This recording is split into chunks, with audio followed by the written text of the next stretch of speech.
Good morning, Antioch. As always, we've got lots of great things ahead. Events to join in on, as well as opportunities to serve. Happy New Year! Hope you're enjoying this winter wonderland, but we do look forward to the snow and ice melting so that we can gather, as usual, in person next week. Ladies, the first Deborah Song of the Year kicks off this month at our new office. This year, we'll be discovering big core ideas to the biblical story with the help of the Bible Project, exploring topics from their first appearance through the entire narrative of the Bible. Come with us on this journey. We start January 29th at 9:30. Gentlemen, are you tired of hearing announcements just for the ladies? Deborah's Song, The Wild Bunch. Well, guys, the Wilder Bunch is just for you. And for the first event, y'all are going axe throwing, Saturday, January 22nd at 1 p.m. Just $35 secures your spot. You can register on our website or in person next Sunday. If you've got questions, reach out to Jason Moreland, jda4more@msn.com. If any of you missed last week's sermon, the first in our two-part follower series, you can find that on our mobile app, website, or YouTube page. Antioch, enjoy today's sermon and have a great week.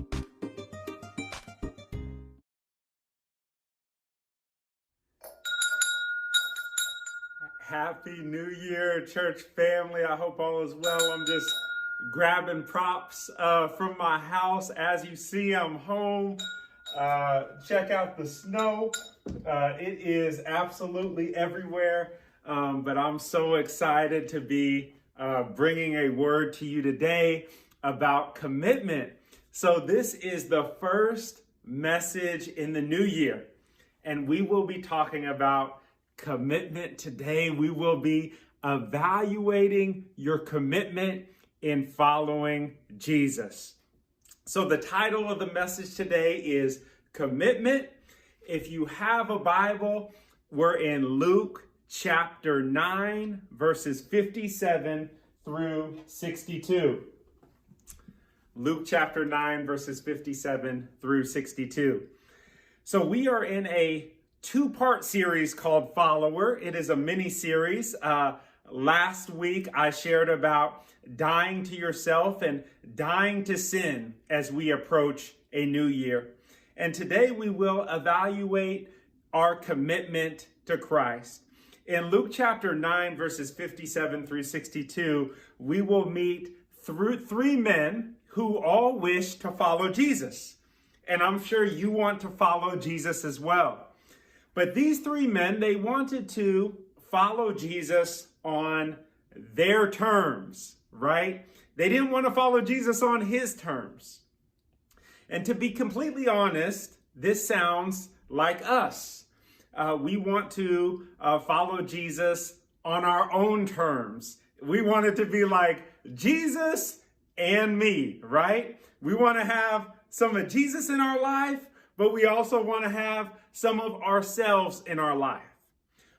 We want to have our cake and eat it too. But Jesus will show us in the passage today, when we evaluate our commitment to follow him, that we can't have it both ways. So if we want to follow Jesus, we must follow him on his terms, not on our terms. So let's read the passage together. Luke chapter 9, verses 57 through 62.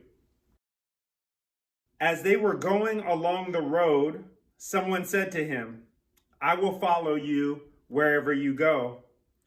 And Jesus said to him, "Foxes have holes, and birds of the air have nests, but the Son of Man has nowhere to lay his head."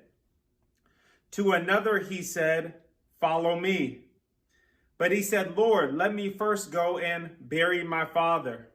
And Jesus said to him, "Leave the dead to bury their own dead. But as for you, go and proclaim the kingdom of God." Yet another said, "I will follow you, Lord, but let me first say farewell to those at my home." Jesus said to him, "No one who puts his hand to the plow and looks back is fit for the kingdom of God." So let me give you an outline of the message today. There will be three parts in the sermon today. The first part, Jesus will challenge comfort. And we'll see that in verses 57 and 58. The second part is that Jesus challenges priorities. And we'll see that in verses 59 through 60. And finally, Jesus challenges vision in verses 61 through 62. So be prepared. This is going to be a challenging message. We're going to evaluate your commitment in following Christ. We're going to take a look at comfort. We're going to take a look at priorities.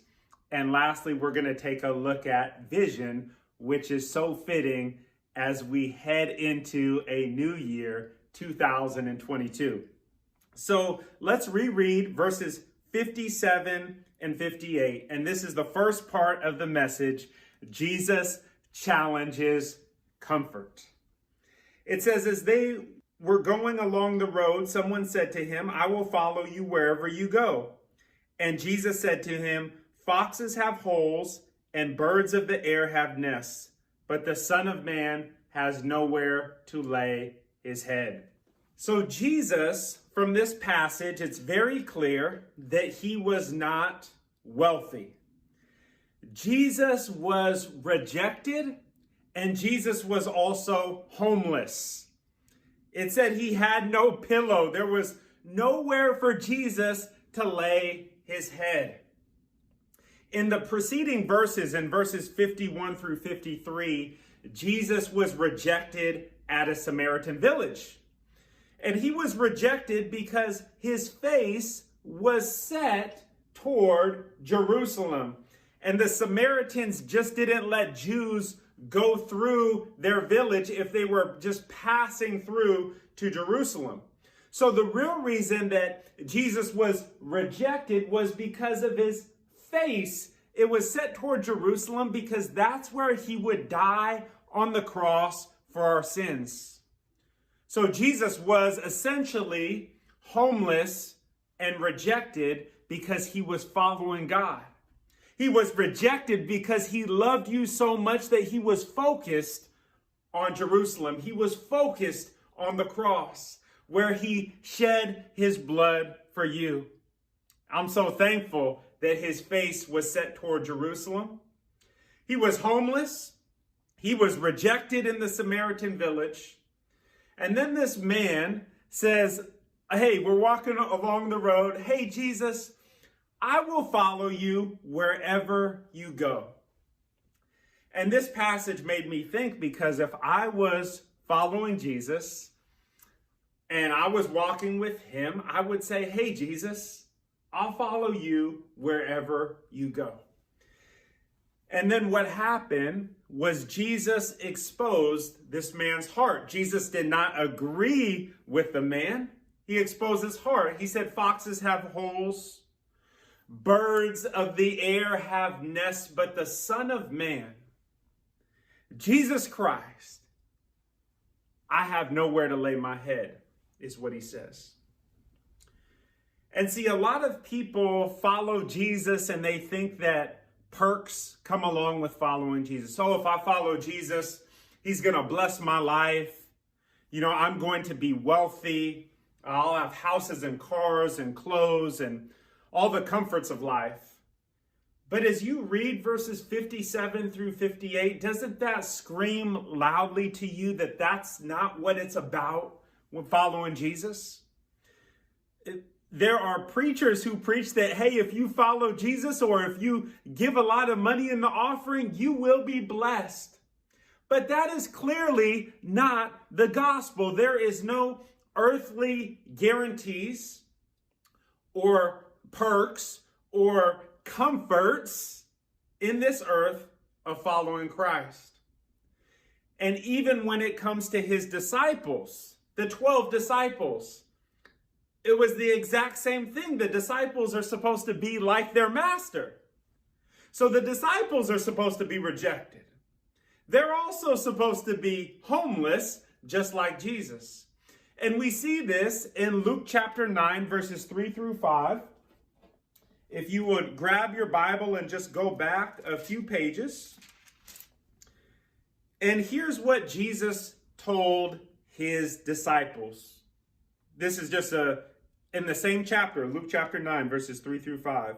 And he said to them, "Take nothing for your journey, no staff, nor bag, nor bread, nor money, and do not have 2 tunics. And whatever house you enter, stay there, and from there depart. And wherever they do not receive you, when you leave that town, shake off the dust from your feet as a testimony against them." Jesus was rejected. The disciples were rejected. Jesus was homeless. The disciples were homeless. So what about us? Well, I think it clearly tells us that we must sacrifice comfort in order to follow Jesus Christ. And I really think that we need to change our expectations of what it means to follow Jesus Christ. Many American Christians, they want to follow Christ and be comfortable. But following Christ is not about having material goods and working your way up to a level of comfort. Following Christ is about enduring hardship for the sake of the gospel. That's what we see in the scriptures. So the question that I have for you today is, are you willing to sacrifice comfort to follow Jesus? And what exactly does that look like for you? I know sacrificing comfort looks different for all of us, but what does that look like for you? So we must sacrifice comfort and change our expectations of what it means to follow Jesus. This brings us to the next challenge in our message. If that one wasn't enough, right? Now, Jesus is going to challenge our priorities. He already shook us up with the comfort. We think that, hey, Jesus, I'll follow you wherever you go. No, you won't. What are you willing to give up to follow me? He challenged our comfort. Now he's going to challenge our priorities. So let's get our Bibles and we are going to reread verses 59 through 60. Luke chapter 9, verses 59 through 60. Here's what it says. To another he said, "Follow me." But he said, "Lord, let me first go and bury my father." And Jesus said to him, "Leave the dead to bury their own dead, but as for you, go and proclaim the kingdom of God." So with this second man, there was a delay in following Christ. Jesus said, "Follow me." Those are 2 words. And he may be saying those 2 words to your heart today. Follow me. But this man gave a reasonable request, a legitimate excuse. And he said, "Lord, let me first go and bury my father."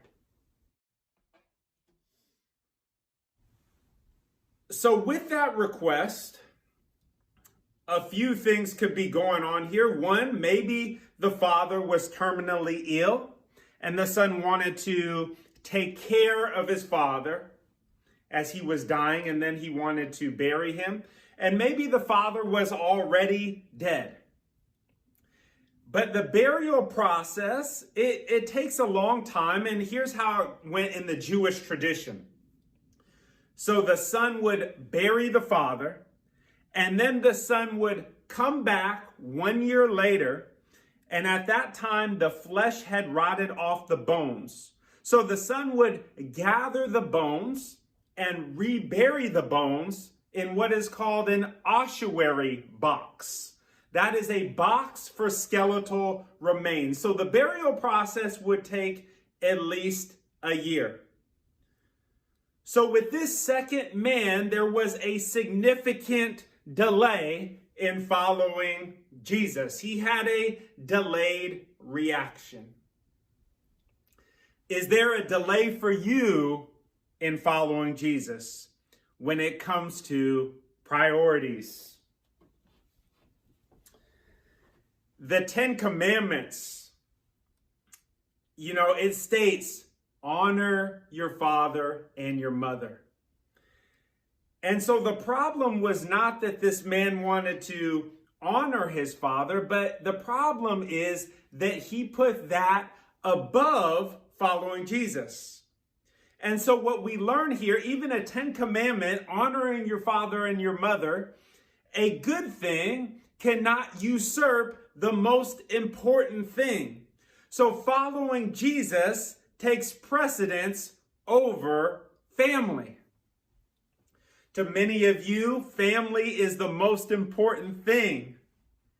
I know when I was down at the weakest point in my life, when my son got diagnosed with a terminal illness, I said, all I have now is God and my family. And so now these two things are going against each other in this passage. Well, when I was in North Carolina, my father got sick and he actually had a heart attack.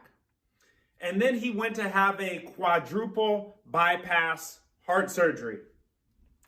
And I was scheduled to come home and visit him and to preach at Calvary Chapel in Tacoma, which was right around the corner of the house. But my dad was really weak when I came back and visited. He just didn't have his normal strength.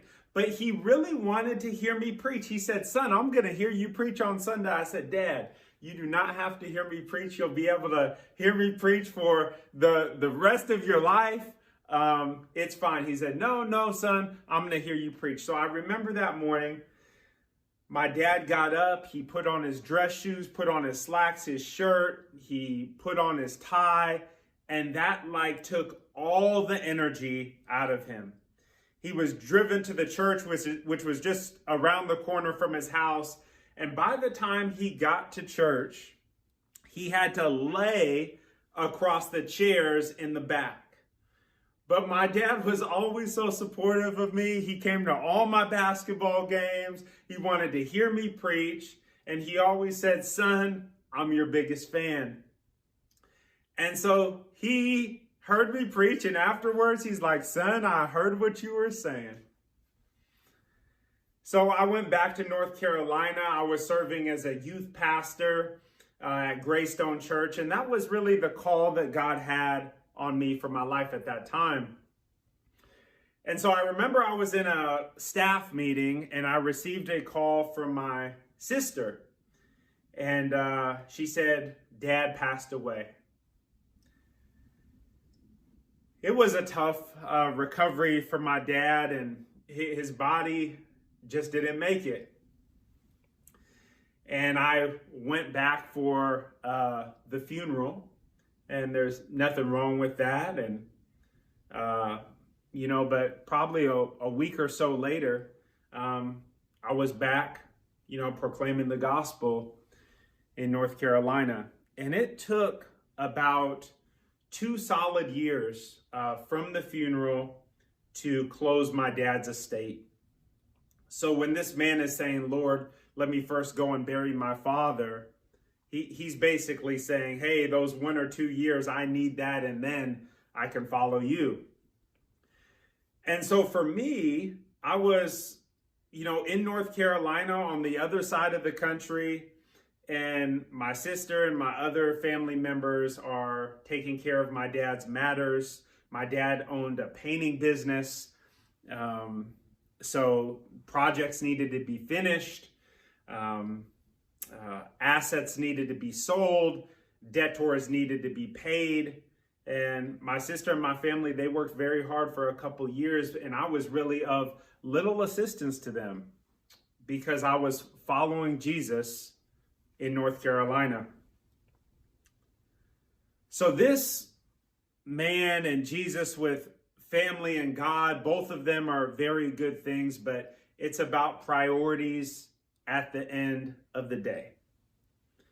And so a question that I have for you is, have you put a good thing above the most important thing? Have you put your family above Jesus? Whether that be your parents, your children, your grandchildren, your spouse. Have you put your family above Jesus? Because Jesus challenges those priorities. I know for a lot of moms, it's all about your kids. And that's great, but they can't be more important than your relationship with Jesus Christ. And what I found is that when you put Jesus first, everything in your family will play itself out. But when you put something above God, things just don't seem to work out. So what about your priorities today? Is Jesus challenging your priorities? Family is close to us, but how about our vocations? School, if you're a student, or work? Have you put work or school above following Jesus? As a former youth pastor, I have seen students put school above Jesus. They are much more diligent about their studies than they are in following Jesus Christ. And it's very easy to put work above Jesus. You know, one thing that I do to try to keep Jesus as my first priority is when I get to work, I try to spend the first 15 minutes in my word. And then that just kind of sets the tone for my work day. Because like you, I'm really passionate about my job. I mean, not only is it my job, but it's my calling in life. It's my mission in life. And when it's time to work, I am ready to go, like a horse coming out of the gate. But it's like Jesus calms me and he says, remember, Herb, I'm your first priority. My relationship with Jesus is my first priority. Above my relationship with my wife and my sons and Antioch Bible Church. It all starts with my relationship with Jesus. Jesus must be the first priority in your life. This takes us to the third and final section of the message today. Jesus challenges vision. As we go into the new year, you will be challenged at what you're looking at and not being distracted. So let's take a look at this third man. Luke chapter 9, verses 61 through 62. Yet another said, I will follow you, Lord, but let me first say farewell to those at my home. Jesus said to him, no one who puts his hand to the plow and looks back is fit for the kingdom of God. So this man wanted to follow Jesus, but he first wanted to say goodbye to his family. There's nothing wrong with saying goodbye to your family. But for this man, Jesus knew that it would cause him to be distracted. He wouldn't be focused. Instead, he would be looking back. And you see how the word says that no one who puts his hand to the plow and looks back is fit for the kingdom of God. Because if you put your hand to the plow, you have to keep on going straight so you can make those deep, narrow trenches to plant crop. But instead of keeping your focus straight, if you look back, what's going to happen is you're going to veer off. And then you're going to get crooked trenches. Jesus says that no one who looks back is fit for the kingdom of God. Jesus knew this man's heart too. It was another delay. Let me say farewell to my family and friends. When he said farewell, he might say, you know what, I'm not sure if I want to follow Jesus right now. And he might have talked to one of his family and friends, and they may have persuaded him to stay back just a little while longer. So how about you? As we approach this new year, it's January 2nd, 2022. What is holding you back? What is distracting you? What is persuading you to not follow Jesus? What is the holdup? It's kind of like we put Jesus on hold sometimes and say, Lord, let me first do this and then I will follow you. Well, just fill in the blank. You see in the passage, it says, I will follow you, Lord, but let me first. This man wanted to say farewell to those at home. But what about you? Jesus is saying, follow me. And you're saying, I will follow you, Lord, but let me first. Let me first have fun. Let me first retire. Let me first get settled in my job. Let me first get over this pandemic. What is it for you? Fill in the blank. What is stopping you? What is delaying you from following Jesus Christ?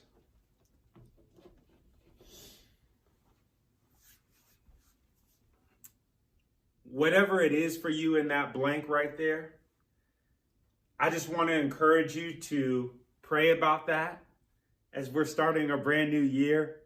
It's a year of fresh start, fresh opportunity. You can build new habits.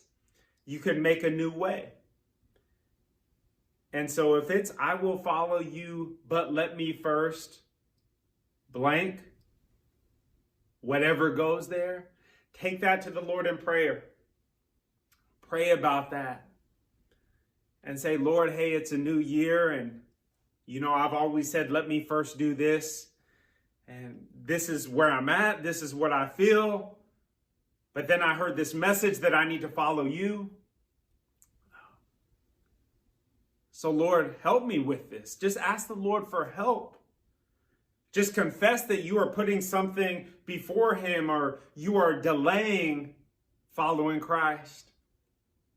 Oh, I know the Lord will show up for you. I know that he seeks the person with a humble, contrite heart. Someone who is repentant, someone who loves him, someone who wants to do his will.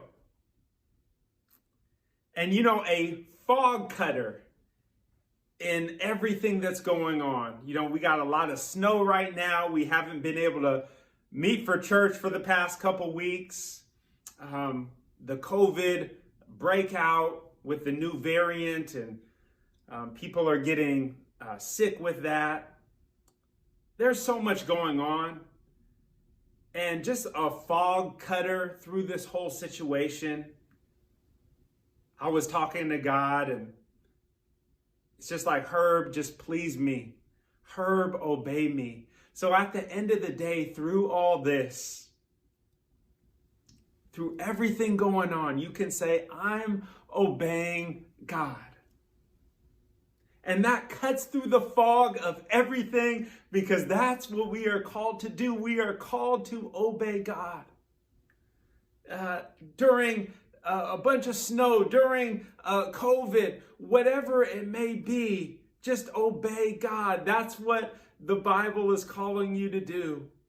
So whatever is delaying you, I tell you to obey God, and come to him in prayer. So as we close this happy new year, as we close, the last thing that I'm going to give you is one final thought. Are you going to be a committed follower of Jesus, or are you going to be a casual follower of Jesus? I think that we have far too many casual followers of Jesus.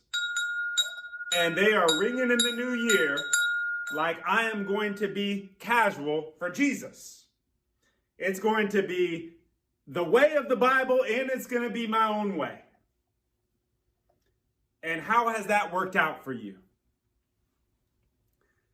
Or instead of being a casual follower, are you going to be a committed follower of Jesus? Are you going to ring in the new year and say, Jesus, I am committed to you this new year? Be a committed follower, not a casual follower. You can't have it both ways. It can't be Jesus and whatever you want. You can't have your cake and eat it too. If you're going to follow Jesus, follow him on his terms, not your terms. So now that we're in a new year, now that we've looked at what it means to be a follower of Christ, we know we need to die to ourselves, we need to die to sin, and we need to follow Jesus on his terms. So in 2022, may your New Year's resolution be this: I'm committed to Jesus. Let's pray. Dear Heavenly Father, Lord, thank you so much, Lord, for all that you do for us. And Father, thank you so much that we can still have a sermon online, Lord, even with everything going on right now. But Lord, the people continue to be blessed by your word. And Father, I thank you for all the preachers who are preaching your word in season and out of season. And Father, I pray for the person who does not have a relationship with you. Father, during this new year, Father, I pray that you start to just move hearts, Lord, in our church, in our community, in the Pacific Northwest. Father, I pray that 2022 is a year of great salvation. Father, will you do a great and mighty work? And if you're here today and you say, hey, how can I have a relationship with Jesus Christ? The Bible says if you confess with your mouth that Jesus is Lord and believe in your heart that God raised him from the dead, you will be saved. So how do you receive the gift of salvation? Confess your sins to the Lord. Tell him that you believe that Jesus died on the cross for your sins and rose again. You can do that right now, right where you are. Just say, dear God, I'm a sinner. I need Jesus. I want to make Jesus the Lord of my life. And I want to be a follower of Jesus Christ. Thank you, Jesus, for dying for me. In Jesus' name, amen. Amen. A special message on behalf of the leadership team here at Antioch regarding year-end giving. The everyday work of this church is made possible by your faithful support. As we wrap up the year, we invite you to continue partnering with us to meet the needs of our church and reach out to the local community with God's love as we seek to fulfill the vision of flipping the Pacific Northwest for Jesus. Please pray about making a year-end gift to this ongoing work. It's as easy as visiting our website, downloading our app, or mailing a check. Also, please consider verifying with your employer to see if they have a matching funds program for charitable giving. Finally, we understand that not everyone can give over and above right now. So if you have a need, please let us know. Your support means so much to us. We couldn't do this without you. Thank you, and God bless. Just a reminder, our office will be closed till January 3rd. We hope you had a Merry Christmas and will have a Happy New Year. Antioch, have a great week. Church family, Happy New Year once again. And I will be out of town this coming week. I will be in North Carolina, assuming my plane flight will get out, but I really look forward to it. It's an awesome ministry opportunity for me in North Carolina. Two young people who were really close to me. One young girl named Natalie, when I was the youth pastor in North Carolina, she was in 9th grade, and I was her youth pastor all the way through school. And even while she was in college, we stayed connected. And then we had a youth ministry intern named Garrett. And I basically, just got to show him the ropes of youth ministry. And he served as an intern for me in my youth ministry for about 4 years. Well, Garrett and Natalie are getting married on January 8th. And so they asked me to officiate the wedding. So that's where I will be. And then on Sunday, January 9th, I've been invited back to my former church, Greystone Church, to preach. And I haven't been there in a year and a half.